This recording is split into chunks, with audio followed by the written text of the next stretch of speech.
Hi, welcome. I'm Susan Hayworth-Hepner, Director of the Jane Hibbard Idema Women's Studies Center at Aquinas, and I'd like to welcome you here today for our lecture by Sandi Wisenberg. And Sandi will be introduced by Dr. Brent Chesley. He's a full professor in the English department here. But just before Brent comes up to introduce Sandi, I'd like to have you pay attention to a couple things in the center of your table. There's a calendar of events for the Women's Studies Center, and if you turn to the back are the listing of all our events for March and April. If we'd love to have you come to those events, they're all free and open to the public.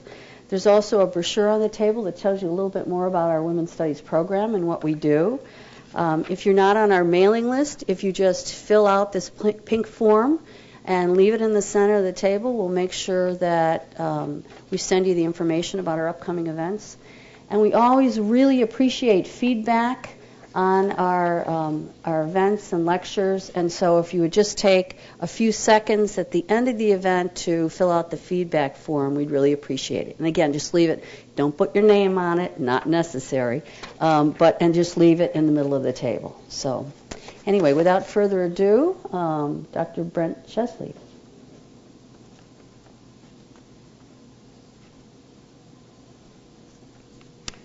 Thank you, Susan.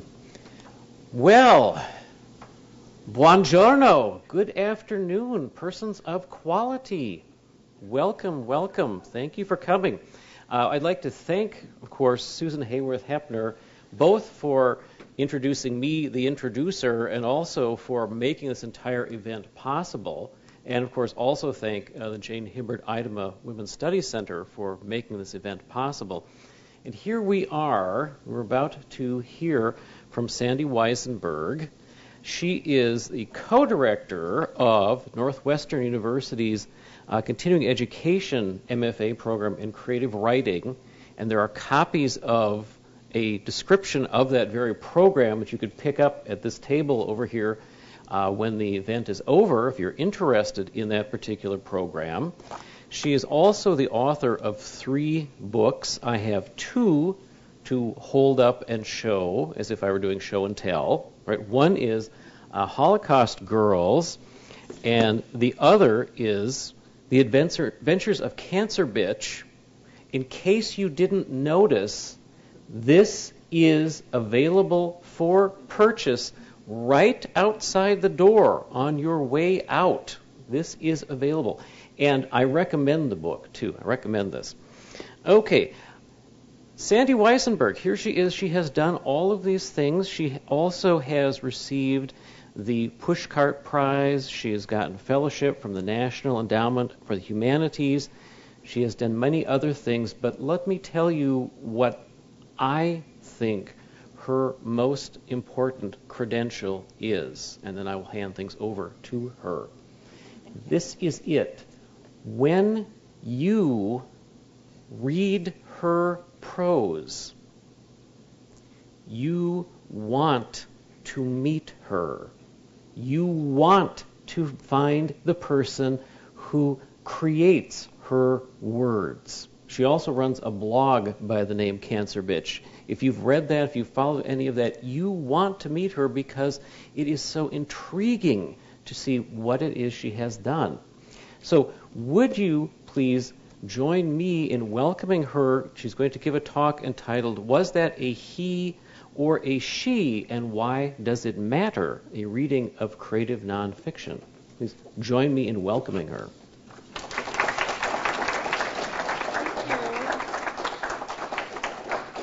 Okay, is this the right distance from the mic? Okay. So I want to thank you for coming and thank Brent and Susan for having me here. And it just occurred to me that some of you might think that women's studies has always been around, or it might seem to you that it's always been around, but I was thinking that when I was an undergraduate, I think junior year, I took the first women's studies class at Northwestern. So that was a long time ago. And also, I remember one of the books we read was about the Grimke sisters in the South who were abolitionists, even though they were in South Carolina. and that was written by Gerda Lerner, who, has anyone heard of her? She was one of the founders of women's studies, and she is maybe 80, and she's still writing. She has a book that just came out. I'm going to be reading from this book, and I chose some parts that have to do with gender. Each little piece has a date and a title. And I'm going to just read the titles because I don't think the dates really matter. Covering. And this was about 3 weeks after I had a mastectomy, which is the taking out the breast but leaving the skin covering it. Covering. Yesterday and today I spent too much time on the web looking for chemo headgear. And so I knew I was going to have chemotherapy and that I would lose my hair. I don't like most turbans and scarves out there, and I would want to try them on anyway before buying them. I did send off for some temporary tattoos for the scalp from an outfit I found called chemochicks.com. The medium is henna, and the design is a swirling leaf pattern. I also ordered eyebrow stencils. A girl has to plan. Sharon has agreed to apply the henna. This is a friend of mine who appears throughout. She has an MFA in art, so she should be able to integrate a peace sign with the leaves. And then I also had U.S. out of Iraq put on my head. So I figured I might as well do something with my head. And this is called Gender Hiding the Evidence. And I talk about a scan, and it was some sort of body scan they did to see if my heart would tolerate chemo. That's just a standard thing they do. When I went for the scan to see if my heart was up to snuff for chemo, I wore a red flannel button-down shirt of Lynx. That's my husband. I didn't wear earrings because I thought I'd have to take them off in the scanner. I looked in the mirror and thought I looked androgynous. This is the abiding mystery. Why do we need to know someone's gender? I remember in the days of the hippies how middle Americans would say, in accusation, I can't tell if that's a boy or a girl. And the question is, why do you need to know? Once in high school, a girl looked at my fingers and exclaimed, you have men's hands. Here's my hands. I had hair growing on them. Hair that I must have bleached at least once when I was bleaching the hair on my whole arms. We bleached and shaved, a way of lying about our bodies, Adrienne Rich was writing and thinking at the time, though in my teens I'd never heard of her. It was female to shave our legs and underarms, but still shaving was something we did so that we wouldn't look manly. I've been mistaken for a male a few times. The first was in Europe, where I went my junior year of college in my attempt to escape my boyfriend. Going to Paris seemed easier than breaking up. I avoid conflict. In France, a person did have to know what gender another person was, out of politeness. You had to say, Mademoiselle, may I see your ticket? Or Merci, monsieur, or Oui, madame. I was coming back to Paris from London on the ferry in those pre-Channel days. I'd rolled my hair so it would be springy on the way there to visit Leo, who was spending his junior year abroad in England because he wanted the adventure, not because he was running away from anything or anyone. I was tormented because I didn't have a good reason for being in France or Europe or anywhere. He was unhappy that weekend because I wasn't fun. On the way back, my hair fell, and the ticket taker on the ferry called me Monsieur. When I arrived back in Paris, it was Sunday night, and I was so upset that I called, who else? The American Embassy. Emergency number. Cancer bitch has never been afraid to ask for help. I called a crisis hotline once in college on a date to hear Muddy Waters. My problem, I told the counselor I'd reached on the payphone during intermission, was I wasn't getting into the music. In Paris, unbelievably, the embassy worker on duty invited me to her apartment. I think I'm remembering this right. She was very sympathetic. I was very hysterical. I must have gone home that night to the French widow I was boarding with, and soon I was in therapy with a Greek woman at an American cultural center. Later that year, I was in therapy with a polyglot Jewish woman originally from Romania who had been living in Israel. I'm not sure what she was doing in Paris, but France in the mid-70s must have been more appealing than Israel at that time, with its second world infrastructure and rampant inflation. We mostly spoke in French. At the Alliance Francaise, I met a handsome Tunisian who had been speaking French most of his life, thanks to colonialism. He became my boyfriend. I remember how surprised I was that he didn't know the word angoisse, anguish. That was a daily necessity for me. Then a couple of years ago, Link and I were on our way back from Springfield and stopped at a vegetarian cafe in Normal, Illinois, the only vegetarian cafe in Normal. I asked another customer where the restroom was, and he said, "The men's room is in there." And it confounded me more than bothered me. Maybe the guy was stoned. I mean, I was a married woman, so I had to be a girl. Am I afraid that when I'm bald, whether I have swirly tattoos or not, I'll look male? I don't think so. I'll be wearing a pair of earrings to clue in the general public. I've noticed that scarves and hats and turbans for chemo heads bill themselves as feminine. The flowers and pastels remind me of unfashionable Easter hats. The bright prints and stripes seem doggedly determined to convince the buyer and the world that there's a girl underneath the fabric, a smiling girl if you look at the pictures in the catalogs. But the world is going to look at you and figure out that you're undergoing chemo because no one else wears those turbans, no matter what the ad copy says. The caps and scarves are supposed to cover up our loss, hide the evidence of our treatment, give us privacy, perhaps. The bald head publicly declares, "I had cancer, and I'm not pretending that I'm not getting chemo. In other words, death has brushed me." Okay. This is written on Rosh Hashanah, which is the Jewish New Year.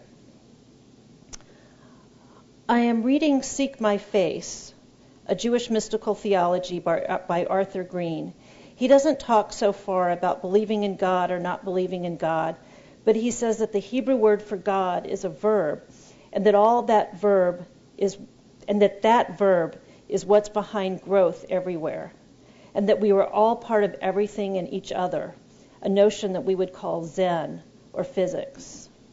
I know all this, that we are all dust and air, and yet I am so critical of all who are other. A blonde woman in pink who is walking too slowly on Michigan Avenue. On the L, a pudgy woman with dyed red hair in a house dress with mismatched seams, who is wearing earrings I wouldn't wear, and whose sweat smells old. Should I move? Would it be rude to move? She smells of hard work, lazy old cancer bitch.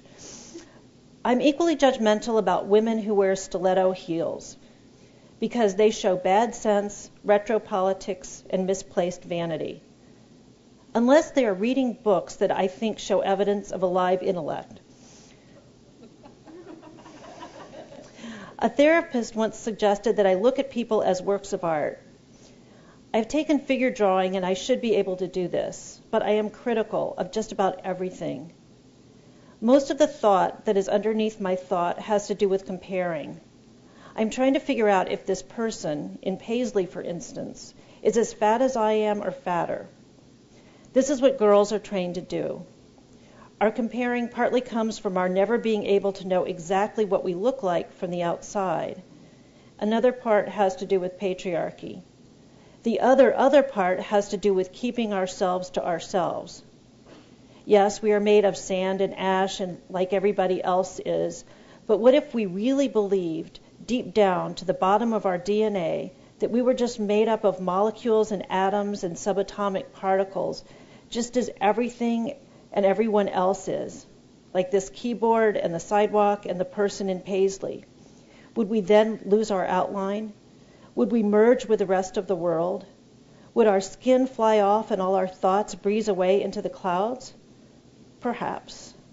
And that is why I'm afraid of meditation.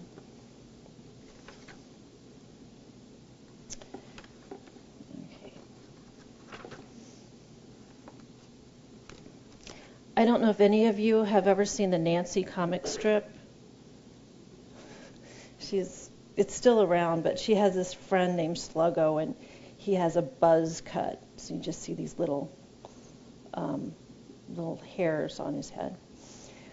This is called Cancer Bitch Turns into a Corner and Runs into a Wall. And this was a couple months after chemo was finished, and I thought my hair would grow back immediately, but it was just really, really slow. It was kind of fuzzy for a while. Today I looked in the mirror and thought to myself, you are cute. I think I have just passed the awkward Sluggo stage and am now a boyish woman in a shorter than crew cut. I even have most of my eyebrows back. I am surprised that in all this time no one's thought I was male. I did have girly feminine designs atop my scalp, and I usually wear 2 earrings, not the lone little hoop that often signifies cool male who dares to pierce one ear.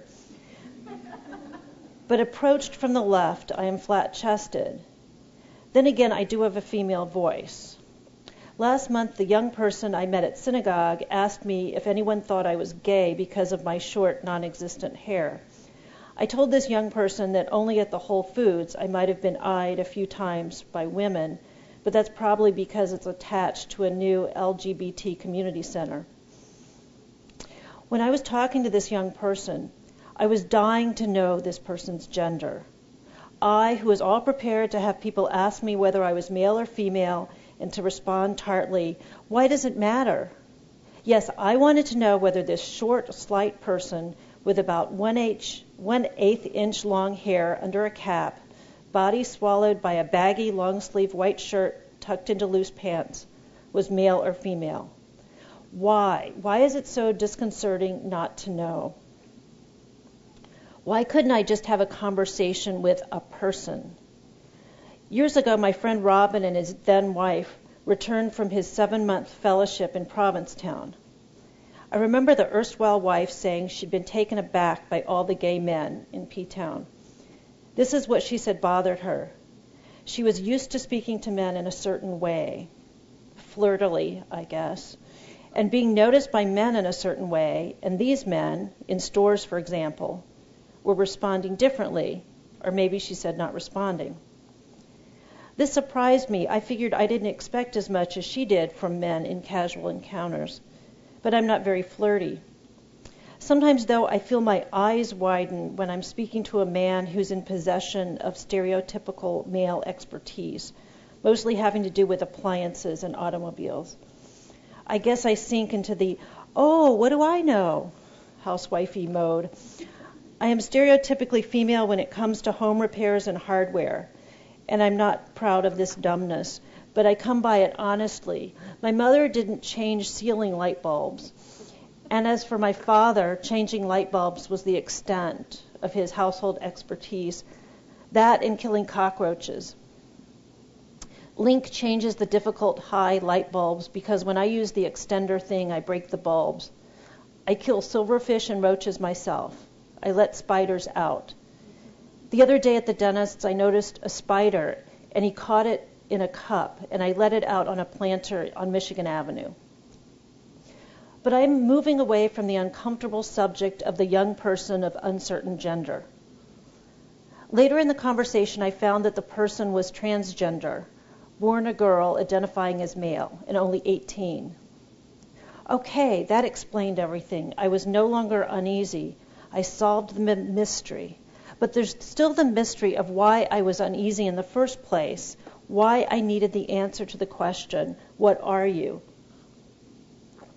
I know that we classify people and that we routinely ask the gender of the baby in the passing stroller and even the dog walking by on the leash.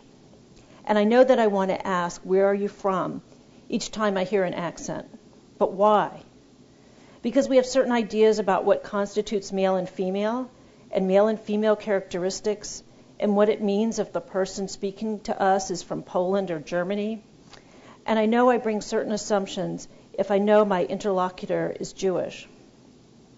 I won't answer this now because I can't. I will only say that in the summer of 1992, I was in Krakow, Poland, and I was looking for the building where a Jewish girls' boarding school had been housed before the war. It was now a school for the deaf. There was a caretaker couple that was not hearing impaired, but they didn't speak English, and I don't speak Polish. We made do in Pidgin German and using gestures and drawings. I managed to understand that the granddaughter of a former student had visited, and that the couple was going to let me in and look around. School was out for the summer. They asked, "Was sind Sie?" What are you? American, I answered disingenuously. I knew that wasn't what they were asking, but I wouldn't tell them I was Jewish. Why? Because I didn't want them to know, or to know for certain. Why? Was it because I didn't want them to think that only Jews were interested in the history of the building, and thus the history of the Jews? Maybe.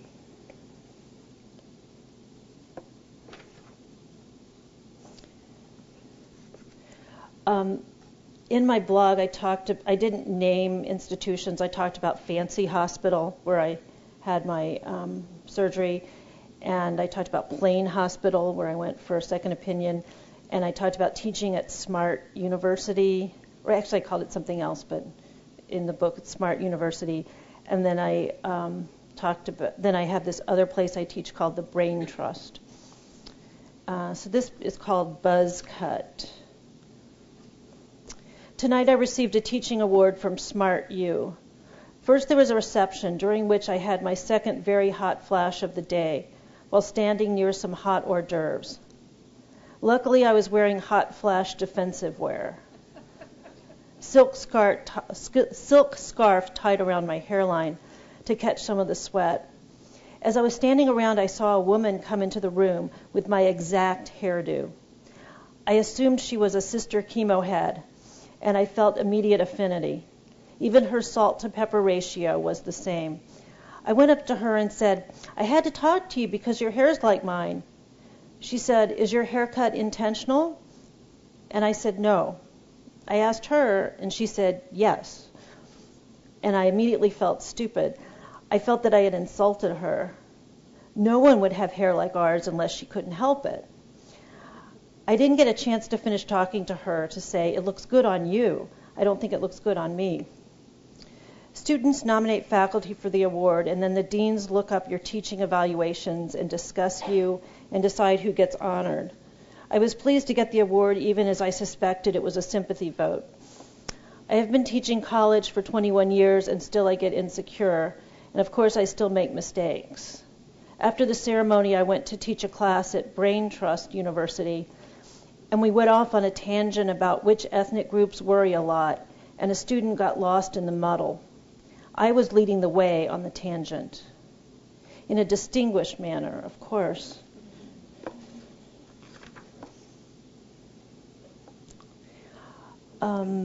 This is called Teaching One-Breasted. Today was the second and last day of the writing workshops led by my students. I had to fill in for one of them for about 30 minutes today. I was wearing a long-sleeved hot pink t-shirt that clearly hugs my right breast and my left non-breast. I'd been wearing it all day but hadn't spent much time in front of a crowd, though I had made quick announcements all day. I felt like there was something obscene about revealing my lack of breast in public, which is interesting. Nipples have been considered obscene, and that accounts for the tassels worn by go-go dancers. Pubic hair has been considered obscene, and thus the merkin was invented, a small wig that exotic dancers could use to cover their pubic hair, which is absurd. I don't know why pubic hair is obscene in the first place, because it's the stuff that covers the genitals.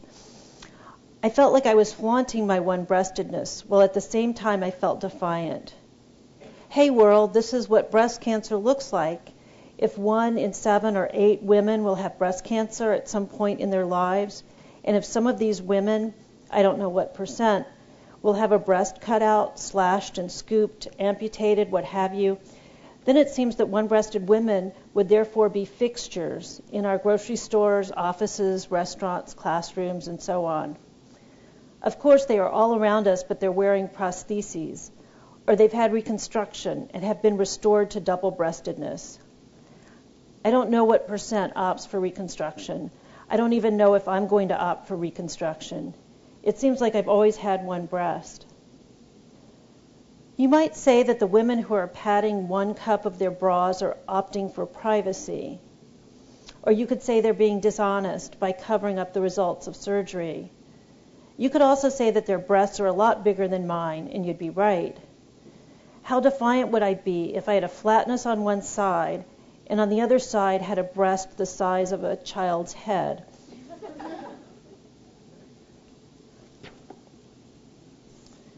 Okay. All right. Then I have, this is called Causes Not Cures. Jack, the environmental activist, sent this to me, and this is from a university public health program. This is all a quote. No matter how much our efforts to treat cancer may advance, the best way to reduce cancer's toll is to keep people from getting it. We need to join the rest of the industrialized world by issuing a national ban on asbestos and forbidding smoking in the workplace and other public places. We must reduce the hazards faced by those working to build our homes, transport our goods, and make the products we consume. We should restrict CT scans of children to medical emergencies, limit the use of diagnostic radiation in general, ban young children from using cell phones, and keep the rest of us from using tanning beds. None of you use those, right? And we must recognize that pollutants do not need passports.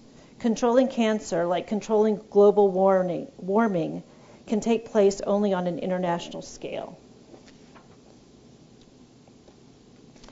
Okay, this is called Replacing, Refilling, Ending, Not Ending.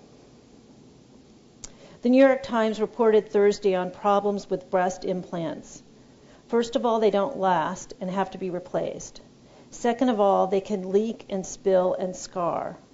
All good reasons not to have an implant, Link said, reading over my shoulder. But you notice women's breasts, I said. I didn't marry you for your breasts, he said. He's against all elective surgery, but he wants me to do what I want to do. I sound like I'm arguing in favor of implants. I kept thinking I would have an implant after I got down to my ideal weight, because if you get an implant and lose weight, the breast stays the same size. But the more and more I live with one breast, the more natural it seems.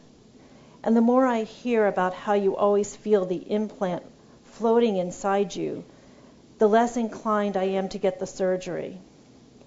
And the ones that use your belly fat are safer, but require a long operation and recovery, and you have a big scar across your stomach. I do have the requisite raw material, though. I have to admit that I've been feeling lazy for not replacing my breast. Maybe feeling lazy and slatternly for going around braless and one breastless. Oh gosh, lost a breast and didn't even sew one back on, as if it were a button fallen off a coat. And this is called One Mastectomy to Go. You've no doubt heard of drive-by surgeries, the derisive term coined by health reformers for inadequate hospital stays mandated or permitted by health insurance companies.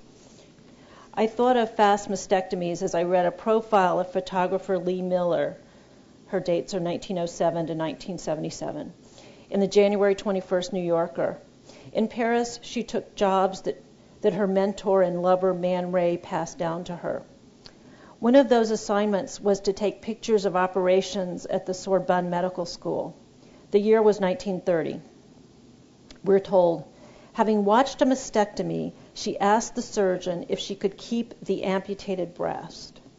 She arrived for a fashion shoot at the studio of French Vogue in a buoyant mood, carrying the grisly trophy on a dinner plate, then photographed it at a place setting next to a knife and fork. Serve that at your dinner party, Judy Chicago. The two small contact prints of a breast on a white plate were shown for the first time in a recent retrospective at the Victoria and Albert Museum. The show ended earlier this month. Miller's son told the Times of London a different story. She was in the operating room not on assignment, but because she was having an affair with a surgeon. The doctor invited her to take pictures and gave her the breasts because she asked for them. As a sign of his love? Did the patient on the operating table wonder where her breasts had gone? Could she have imagined that what had been inside her would suddenly be put on a plate like the head of John the Baptist? That woman is the unknown soldier. The Times of London says, for years Miller had been celebrated for the beauty of her breasts. At one time, her breasts had even inspired the design of a champagne glass. Images of her face and body, particularly her breast, had been snipped up by Man Ray as part of his reductive process of control. What did all that do to her, I wonder, says her son. The knowledge that men loved her body. Here she was saying, okay, you revere breasts? Okay, here's one. Have it. Eat it. And the shoot took place in the Vogue studio where the commodification of women occurred every day. How easy it is to offer someone else's breasts. These days, a photographer couldn't run off with someone's breasts hot off her body. Can you imagine? Stop, thief. Once I was in a restaurant and the waitress told us someone had come into the kitchen and made off with half our pizza. But breasts? How wrong it feels to have parts of ourselves that never see the light, to have them taken from us and looked at. We have bones and muscles to hold our organs in place so they don't go flopping around inside us, and we have skin so that everything won't fall out of us. There is something horrible about seeing what should be enclosed and encased and hidden by skin. In Israel, there are Orthodox volunteers who gather body parts after a bombing to make sure that the remains have a religious burial. For them, every particle of a human is sacred. What did that woman look like, the one who lay on the table at the Sorbonne Medical School while another woman made sport of her breasts? Did that woman live? We assume her breasts were cancerous and were removed in order to save her. How old was she? How much longer did she live? It's not so hard these days to find images of women with mastectomy scars. One of the most famous is the artist Matushka's 1993 self-portrait on the cover of the New York Times magazine. We can imagine what the French woman looked like after her surgery, though radical mastectomies were more the norm back then than now. In the 63 years, we went from one woman taking a picture of another woman's removed breast to a woman taking a picture of her own scarred self after her breast was cut away. Beauty out of damage, Matushka called her self-portrait. I wonder what Miller did with the breasts after she was finished with them. Who threw them away? I would bet they did not make it into a cemetery. A dozen years later, Miller was photographing the European theater of war for British Vogue. In San Malo, she accidentally stepped on the severed hand of an American soldier. She went on to photograph Buchenwald and Dachau. And in an extreme show of bad taste, in Munich, she posed for a photo in Hitler's bathtub. The photo became infamous. After the war, she stowed her cameras and turned to cooking and drinking. She died in 1977 of lung cancer. So I'm going to stop there, and I'm open for questions.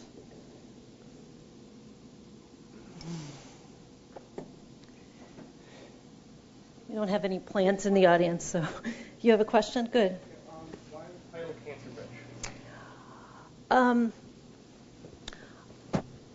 Bitch? I wanted to be Cancer something. There was this book, Cancer Vixen, and I thought of Cancer Babe, and then I thought of Cancer Bitch, and I was talking to someone who said, Babe is too young, so I decided to be Cancer Bitch. And my friends all say, oh, you were so nice, you're not a bitch. And but I think I am kind of cranky and critical about some of the doctors and about some of the mainstream breast cancer movements that don't talk about the environment. So I think I am a little bitchy there. Yeah. Do you think your experience with cancer helped you better understand gender or created more questions? That's a really good question. I think both. It helped me understand gender, and I had more questions too about it. I haven't come up with the answer. Why do we need to know if a dog is male or female?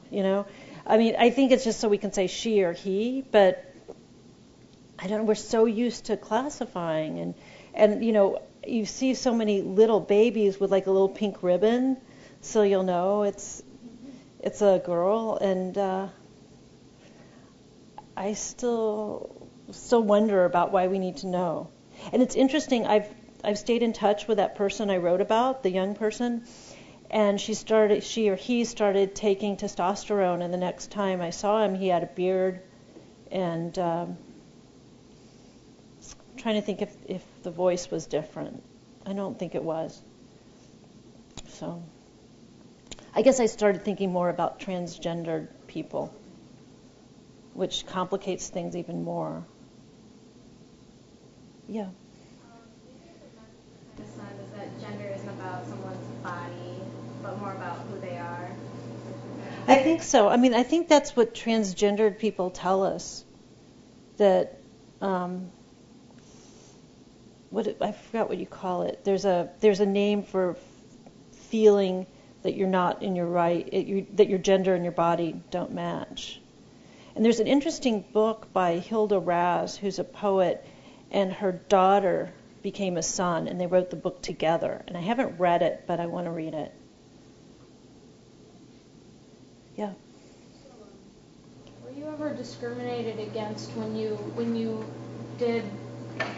were mistaken for the opposite gender, or were stereotypes that were placed on you because of the way you looked, and therefore you were discriminated against in any situation? No, they were just really small things. Like in France, I remember I went to a store for something, and again they called me Monsieur, and it's like, well, why are they doing that? And so it wasn't like a long-term thing. It was just this short thing. Yeah, and I have a friend in college. I remember she came back from Marshall Fields one day, and she was so upset because she had asked where the bathroom was, and they told her where the men's room was. So I think the younger you are, the more it upsets you. And I have a friend who brought her daughter to a party, and after the party, the daughter said, "Oh, I really had fun playing with that girl Jessie." And the mother said, "Jesse's a boy," because there's a 7-year-old boy who just really likes his hair long. And she said, "Really?" She goes, "Yeah, Jesse's a boy." So it's interesting. It was, at that age, she didn't really think about, is this a boy or a girl? She just assumed it's a girl. And I wonder if she would have treated the kid any differently if she knew he was a boy. Yeah, I think it depends on the culture and time, because, too often, people see someone that doesn't look like they're in the norm, and instantly a stereotype is placed on them, and then the following names and insults are thrown at them. And that's sort of what I was wondering, is if you had these stereotypes and people, you ever noticed that people were, being disrespectful towards you because of the way you looked, not so much why you looked that way. I didn't feel that, but I wonder about the 18-year-old that I talk about. I'm sure he has felt people wondering, because I was wondering, so people kind of, I'm sure people sort of look, Yeah.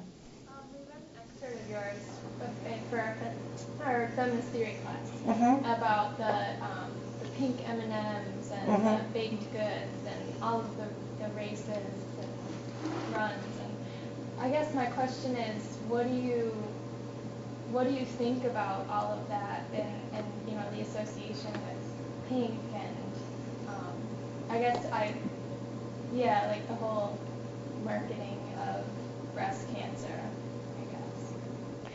I think it's interesting. Where I was going at Fancy Hospital, I noticed in the breast cancer area, they had emery boards for filing your nails that had a pink ribbon on them, and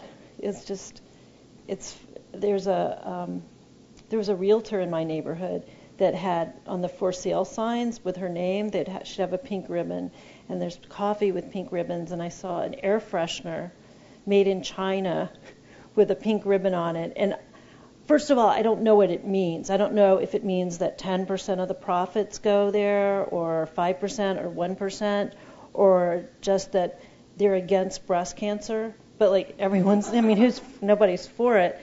And I had never thought about it before. I mean, that's one thing, how my thinking changed with having cancer, and I realized there were these different movements. There was this group called Breast Cancer Action that is critical of the pink ribbon marketing. And there's a book called Pink Ribbon Inc., which talks about the marketing of breast cancer awareness and how if there's a professional football team that's had a lot of bad press, like the men mistreating women, then one thing they've done is support breast cancer, because then it makes them seem very pro-woman. And at the same time, I can't say that people are terrible because they have these runs and these walks, because it does raise some money and it does raise awareness. But and now more money is going towards research. But I think there should be money that goes beyond just telling people to get mammograms. I think there should be more research on pollution. But it's easy to tell a woman, oh, well, you got breast cancer because you've been eating fatty foods, so you need to change.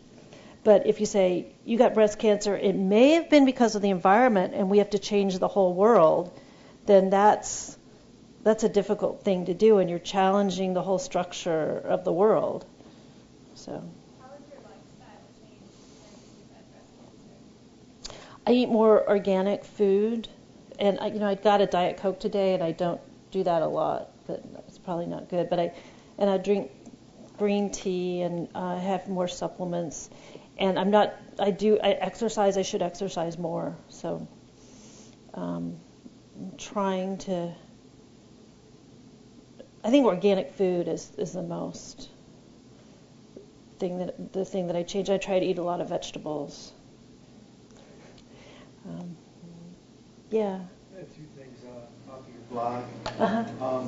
Just loved your take on Hope Yoder read, her book that you read before, and how she took the feeling of victim, and then how society wants to put it on the diet.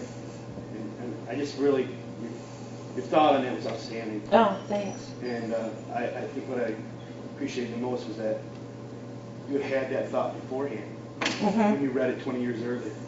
And it wasn't a post-surgery thought. And I just thought that was really awesome, for lack of a better word.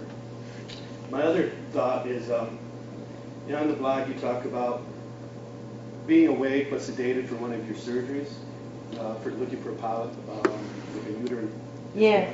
And then you have an interesting quote that says, which makes me think we should re-examine the term navel gazer. I suppose that's as far inward as men could imagine looking at themselves. And I just ask you to explain your thought on that. Well, it's just, I was sort of trying to make a joke, but I was thinking, navel gazing, that means like you're thinking about your interior, and then women have just a larger interior than men, and if women had come up with the term navel gazing, maybe they would call it womb gazing or something. So, and I never thought of navel gazing as being a gendered term before. So, yeah. When you write, do you have a schedule where you sit down and try to think of something, or do you wait until you have a subject to write about? When I was doing the blog, I wrote just about every day, and I felt I needed to do that. And since sending off the manuscript, I haven't been writing as much, partly because there's fewer cancer things going on in my life. And then I don't know if I got lazy or thought I didn't have as much to say. And then just as a marketing thing, I thought I should keep up the blog so that more people would read the blog and then they'd read the book. So I write maybe a few times a week, and then I also write other things. But I think the most important thing is to have a schedule and stick to it. But I don't do that because I'm not disciplined as I should be, and I write mostly on deadline, and sometimes the deadline is my writing group, and sometimes it's an editor. There was a book review essay I wanted to write about humor in cancer memoirs, and I suggested the idea, but I just kept reading and just got kind of stuck, and I knew the editor pretty well, and I said, you have to give me a deadline, and you have to tell me how many words. And then I just got really just anxious and neurotic, and I said, okay, I'm sending you the first couple paragraphs, just tell me what you think. And I told him, you wouldn't think I would be this way, but I get this way about book reviews. And so then he gave me feedback on the first couple paragraphs, and then I sent him the whole thing that was too long, and he made cuts. And usually when someone makes cuts, I really might haggle with them, but I was just grateful that he did it and changed things a little bit. So I think assignments, when you're in a class and you have assignments, that's a really great deadline. You should be grateful. Yeah. I have a question. So many people go through battles with cancer and everything, and they don't ever chronologue it. What prompted you to kind of chronologue your events through it? So many people just Right. sit through it and just get over it, Right. whereas you kind of explored it and how you were feeling. Yeah. I went to a party in December. I think I'd had a mammogram, and they told me to come back. But then I went to a party, and I was talking to someone from the Alternative Weekly, the Reader, in Chicago, and he was saying they had to start writing blogs. That's something the editors had just started to tell them they had to do, and I never really thought much about blogs and didn't really follow them. And then when I was getting tested and retested, I started thinking, if it's cancer, I'm going to have a blog. Now, I don't know why I thought that. I just thought it was something I wanted to write about, and I wanted people to read. And I approached the Reader first, and I said, do you want me to do a blog on this? And because I'd written for them for a long time, and the editor said, no, that's not the kind of blog we want, because they really just wanted their music critic and their media critic and their city hall reporter and I think the food writer, those people to write blogs about those subjects, that they didn't want a person just writing about herself. So I did it anyway. How did you popularize your blog? How did it spread? Well, I don't know if the masses are reading it, because I didn't learn how to track it, the statistics, until after I hadn't been writing. After I was writing every day for at least a year and a half or so, and at that time I didn't know how to track the readers, so I may have had more readers then.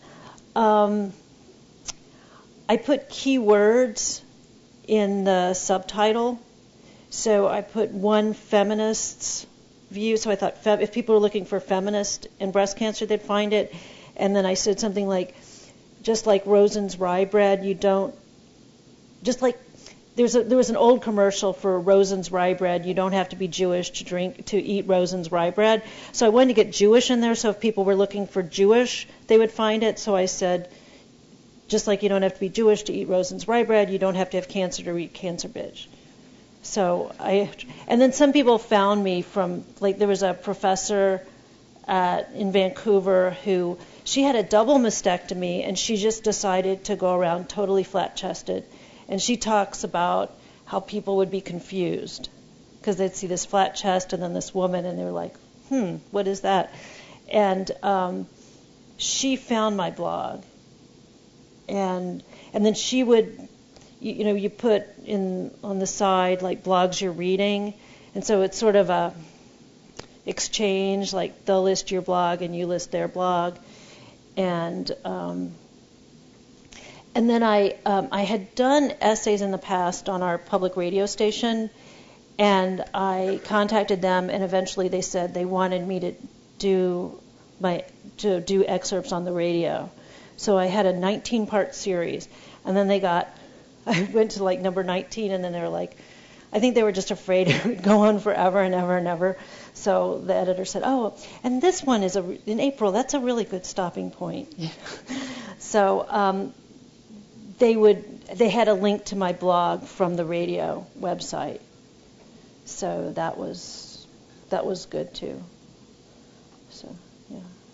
On that note, I think a number of people have to get to class. Oh, I'm sorry. But on your way to class, don't forget you could pick up a copy of this book right outside the door. Let us thank our guest. Thank you.